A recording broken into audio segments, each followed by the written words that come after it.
He has assured the public that the country has no terror threats or security spillovers. We warmly welcome them to the Pearl of Africa, and also to, first of all, reassure them that at this stage, we do not have any specific threats that have been directed towards the summit. So together with the organizers of the summits, the joint securities agencies are going to continue working together to ensure that the event has the most appropriate safety and policing plan. Meanwhile, the Directorate of Fire and Rescue Services has designated special coordination sectors for easy and swift responses. In case there is an incident anywhere, our teams have been instructed to work in a mutually coordinated manner. So they will be doing what we call mutual support. For instance, if there is an incident, say in Kololo, the team from Kawempe will come and assist. The team from our fire quarters will also come and assist. Police and other sister security agencies have deployed patrol units on main summit routes and feeder routes to ensure the safety of attendees. The public is urged to cooperate with the security to ensure smooth operations in policing these summits. Patricia Nandago for UBC. Now, in just a period of 1 year, the government of Uganda, under joint venture agreement with Mera Investment Limited, has managed to construct a multi-billion convention center of Speak Resort Munyonyo. The convention center, whose seating capacity is 4,000, is now ready to host the two summits, and thus the Non-Allied Movement and G77 plus China, starting on Monday, 15th January 2024.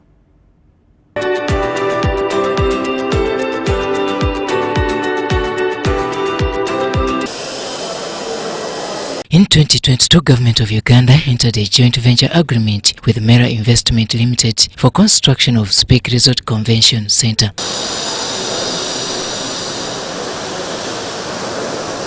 The facility was presumed as one which would host delegates coming to Uganda for the Non-Aligned Movement and G77 plus China summits.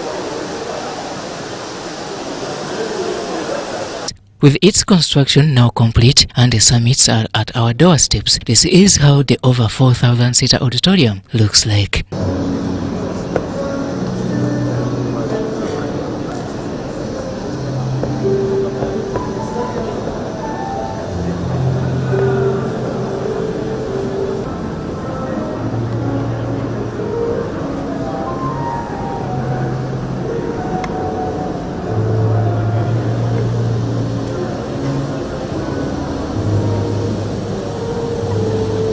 Furnished with modern uptake chairs, giant flat screens, inbuilt sound systems, among other features, the center is the first of its kind in Uganda and in East Africa. First of all, I want to take this opportunity to commend Dr. Sudhir and his team for putting up that magnificent structure within a short period, and genuinely so. Although the interior design makes it look more of an imported island, to your surprise, this all has been done by Ugandans.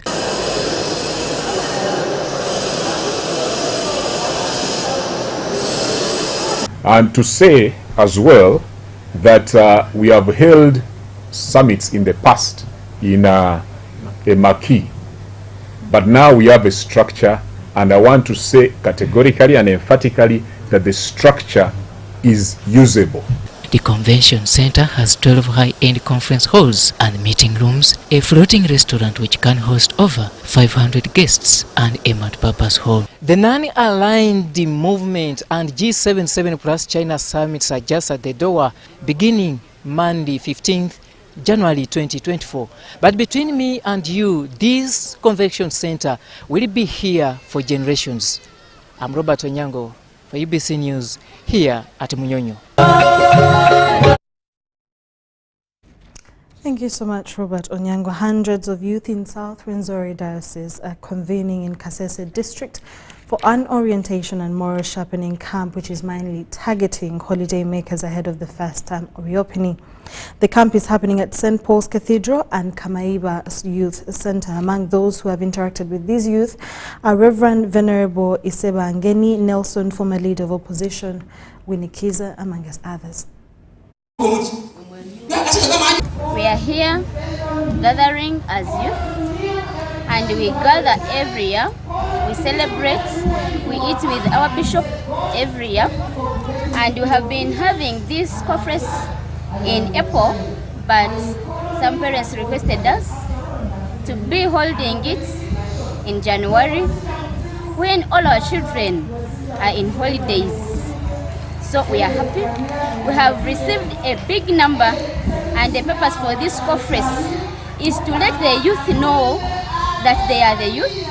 They should know that they should stand as a youth. They should avoid peer groups. They should prepare themselves for some vacations. Is that they should remember that the world is not ending today. The world is continuing. Therefore, we need to pray to God. We need to work hard, and we need to be patient if we are to stay well in this world. I was telling them that as a youth, you must maintain yourself. The young people of Uganda and the young people of Kasese Diocese, the future begins now. Don't wait and follow the slogan where they tell you are the leaders of tomorrow. You are the leaders of today. We, the youth of yesterday, have played our part. We can apologize because there are mistakes we have made that do not make it favorable for you to take up your space in society. We have clung on to leadership. We have failed to mentor you, but we have to say, take up your space. The space belongs to you.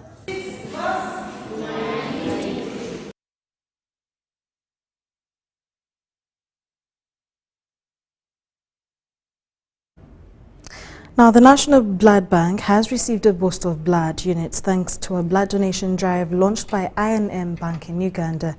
The drive that is running at the Kingdom Kampala-based headquarters and different branches across the country targets to collect at least 500 units of blood. The National Blood Bank is mandated to provide sufficient and efficacious blood, and blood components through voluntary donations for appropriate use in healthcare service delivery. But without partnerships such as these, fulfillment of this mandate may prove impossible.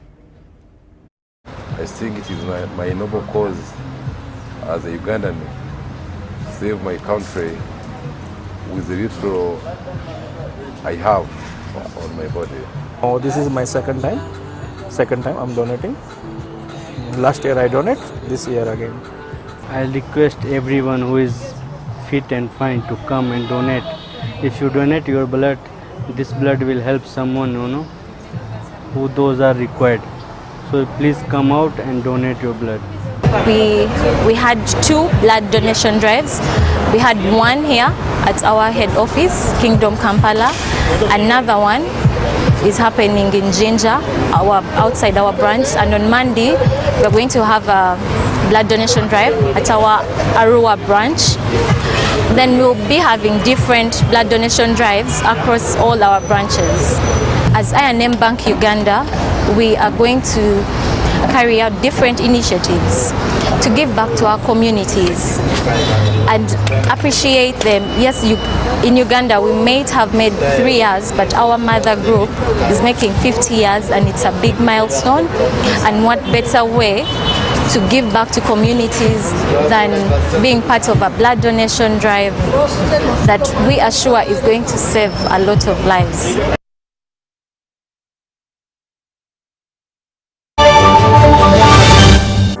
Ricky Rapper co-founded Safe Border to make day-to-day commuting safer for everyone. He and his team have added a professional touch to an informal sector with the help of technology.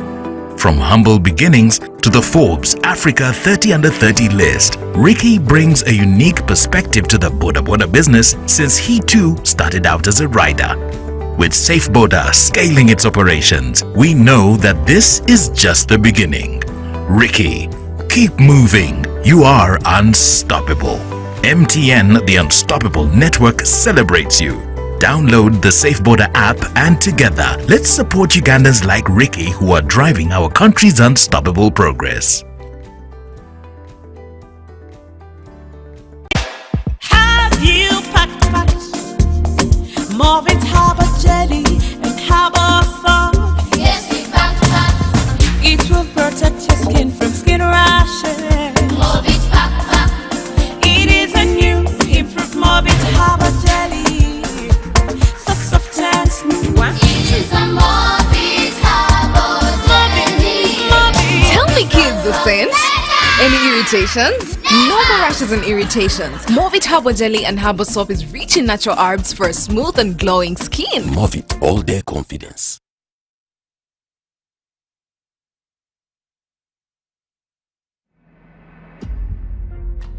Rotating chairmanship. Instituted since 1961, the non-aligned movement's rotating chairmanship ensures that member countries take turns leading the movement. This system fosters a sense of equality and inclusivity among nations, allowing for different voices to guide direction.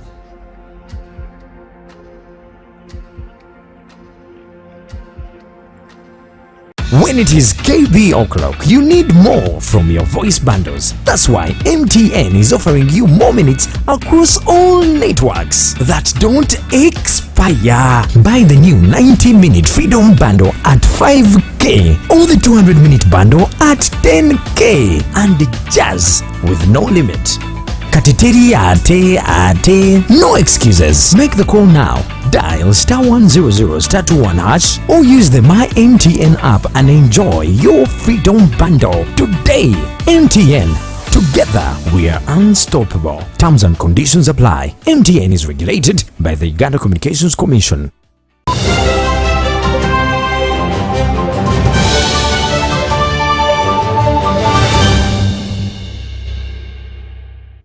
Welcome back to the business news. Civil society organizations have shared their perspectives on National Budget Framework paper advising government to reduce higher expenditure at all costs. Now, under the umbrella organization Civil Society Budget Advocacy Group, civil society organizations reason that with the public debt soaring amidst dwindling donor support, government's expenditure should be cut to fall within the national revenue coffers. This call comes at a time when Uganda's debt stands at about 96 trillion shillings against shortfalls in revenue collection. As our debt stock is increasing, our domestic revenue is not meeting the targets. But in order for us to meet the obligations of paying debt, it is increasingly eating away on money which would have been available for ordinary services like health, education, roads, and others. So that is a concern that we need to take note of. Increased government expenditure, bias towards recurrent expenditure. We have always had an issue of a developing country having a bigger part of its budget in wage and non-wage, and that is recurrent, rather than development. And yet, the state of our infrastructure is really in a sorry state. And I sometimes ask you to compare, for example, if Uganda was a very big construction project, Uganda as a country, and it was a very big construction project. And then you have wages, which is 7 trillion, and then recurrent expenditure, which is almost about 70% of our budget. Then you have only about 15% development. It is akin to hiring people to construct your house called Uganda, but the costs of construction in terms of labor and the materials that you need to use is much higher than the capital costs that you would put in. I think it doesn't make a lot of sense. So primary health care, we are looking at government prioritizing it, not only in having good policies in place, but also putting in money to implement those policies. We have so many good policies in addressing primary health care issues, but we are asking government to allocate resources in training primary health care related staff at the community level. We are asking government to put money specifically to address community health workers. We are looking at where the world is moving. We are moving at digitizing the community health systems, having community health workers empowered with the digital tools for them to be able to collect timely data to inform planning, to inform decision making is the key that we are asking government to do. The MasterCard Foundation successfully hosted the second annual Community Pass Summit, an event aimed at transforming the landscape of financial inclusion for farmers in remote communities. Frank Tumwebaze, the Minister of Agriculture, Animal Industries and Fisheries, was the guest of honor. Community Pass Summit by MasterCard Foundation focused on the innovative platform Community Pass, designed to digitize payments for farmers, ensuring shared interoperability and reducing the cost of financial services in remote areas. It is an umbrella of services that include various different vertical solutions, from Farm Pass to Aid Pass to Wellness Pass, Commerce Pass. These are all particular applications. So our infrastructure actually relies on the simplest of form factors, a card. And that card can work online or offline. So what we do is we create a digital identity, give the farmer a card that can work online or offline, and it can interact with a smart device that is the acceptance device. Jack Ngare, the CTO of Google, addressed the gathering, highlighting the challenges of digital and financial inclusion in Africa. Successful financial inclusion models are and never will be a product of traditional banking as we know it. That's a very strong statement to say, but traditional banking models form a firm foundation. And just like any other industry, whether it's tech, manufacturing, or financial services, incumbents tend to be disrupted by new emerging technologies and ways of doing things. The importance of considering digitalization access and sustainability in these digital platforms was emphasized by striking a balance between innovation and sustainability to create a robust foundation for financial inclusion efforts. Why are we saying 35% of arable land in Uganda is ineffective production? What if we pushed it a little bit to 60? That means we would flood the whole world with food, isn't it? So this initiative you have, I'm told, will really help us to do that profiling in a much better and precise way. So I thank you. The summit brought together leaders, thinkers, and practitioners, committing to reshaping the future of financial services in remote communities.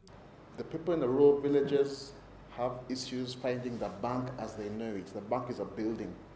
You have to demystify that for them and tell them, look, the bank can be anywhere, anytime.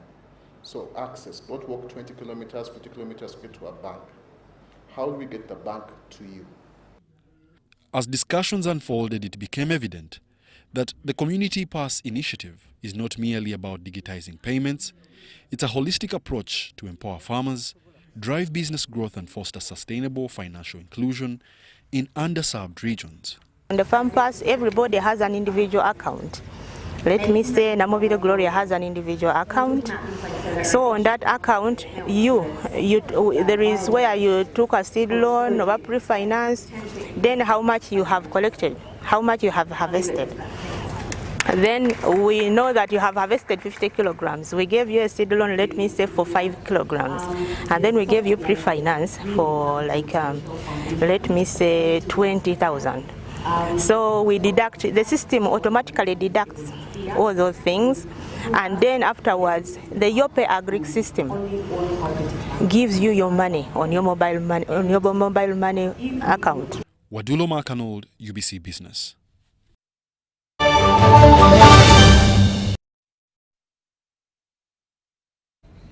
From the sports scene hours to the prestigious AFCON tournament in Ivory Coast, teams have arrived and are settling in. National football teams of Ghana, Senegal and Guinea arrived in style, donning their traditional outfits. Our reporter Amon Gabo highlights the fashion and tests on arrival. The national football team of Guinea has made a stylish entrance in Cote d'Ivoire for the 2024 Africa Cup of Nations, outshining Nigeria and Ghana in the social media spotlight. The West African nation arrived in their exquisitely crafted traditional African attire, stealing the show with their vibrant presence. They were in dark blue three-piece abada, capturing attention and eclipsing the earlier buzz created by Ghana's arrival, wearing woven kente clothes.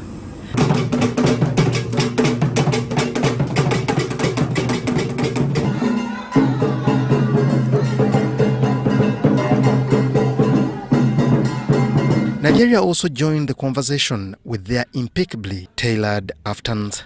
Namibia opted for a patriotic display, donning attires adorned in their colors of the national flag, while Senegal embraced simplicity with an all-white homemade assembles. The Africa Cup of Nations kickstarts this weekend, and UBC TV will broadcast live all games.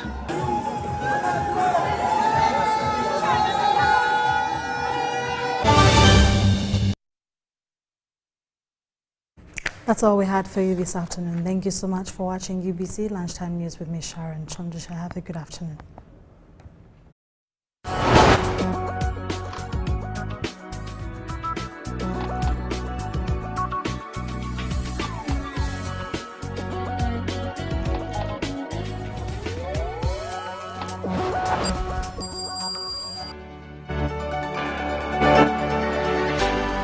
UBC, inspiring Uganda. The official broadcaster of Non-Aligned Movement and G77 Summits 2024.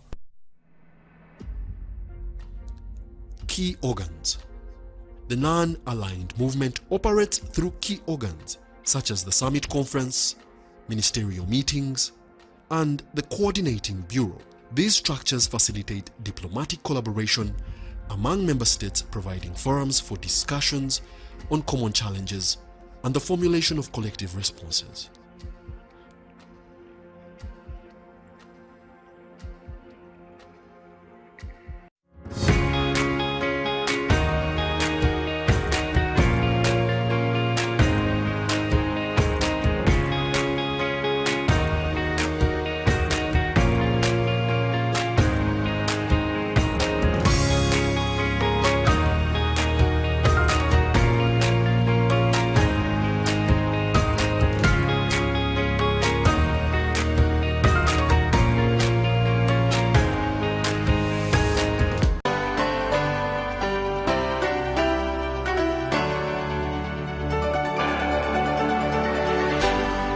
UBC, inspiring Uganda. The official broadcaster of Non-Aligned Movement and G77 Summits 2024.